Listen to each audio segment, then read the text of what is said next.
tout le monde, aujourd'hui je vais vous montrer comment faire la baklava.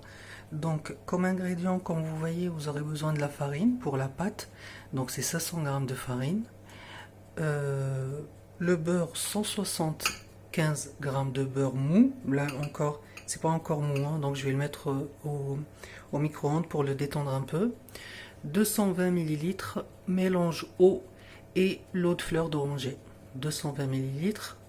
Pour la farce, il nous faudra 500 g d'amandes. Moi, je les ai pas, j'ai pas enlevé la peau, hein, donc je vais le laisser comme ça. Vous pouvez l'acheter sans peau parce qu'on va les mixer après, grossièrement. Donc moi, je vais les laisser comme ça et les mixer. Et 220 g de sucre. Et on aura besoin, avec les deux mélanges, de la cannelle et de l'eau de fleur d'oranger, l'équivalent d'un verre de thé. On passe à la préparation. On va commencer par préparer la pâte. Donc là, j'ai mis la farine dans un grand bol. Donc là, j'ai rajouté une pincée de sel.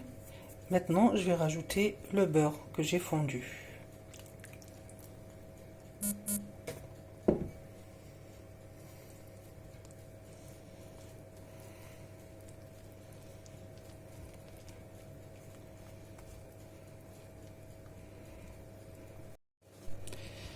Donc, et là, vous rajoutez d'un coup notre mélange d'eau et de l'eau de fleur d'oranger. Vous le rajoutez d'un coup.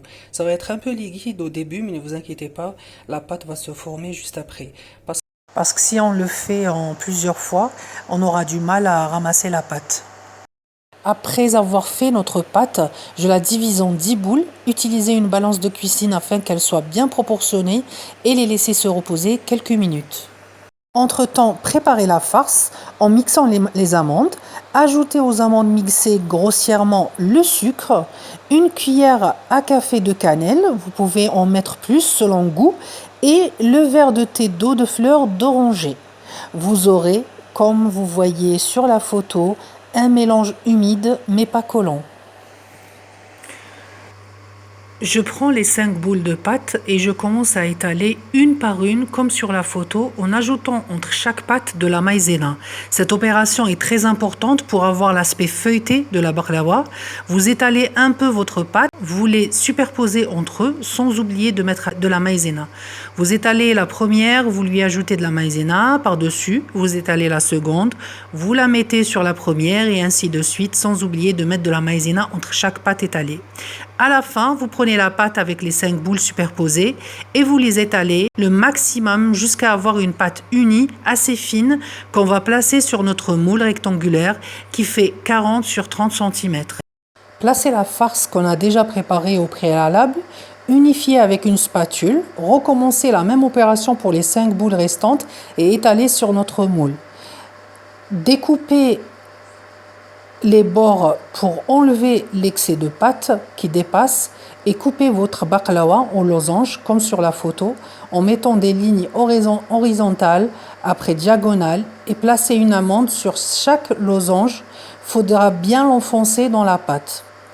Faire fondre 200 g de beurre clarifié, vous pouvez utiliser du beurre standard, et étaler sur notre baklava partout afin que ça s'imprègne sur toute la surface. Laissez reposer 2 heures minimum. Pour ma part, j'ai laissé toute la nuit et le lendemain, j'ai préchauffé le four à 180 degrés et laissé cuire doucement jusqu'à avoir cet aspect doré. Et à la sortie du four, versez l'équivalent de 500 g de miel et laissez la baklava se reposer pendant 24 heures afin qu'elle absorbe tout le miel et lui donner ce goût juteux. Après, vous pouvez placer vos baklava dans des caissettes, comme vous voyez sur la photo, pour que la présentation soit bien plus jolie. Je vous dis merci d'avoir visionné ma vidéo. À la prochaine. Bon appétit. Au revoir.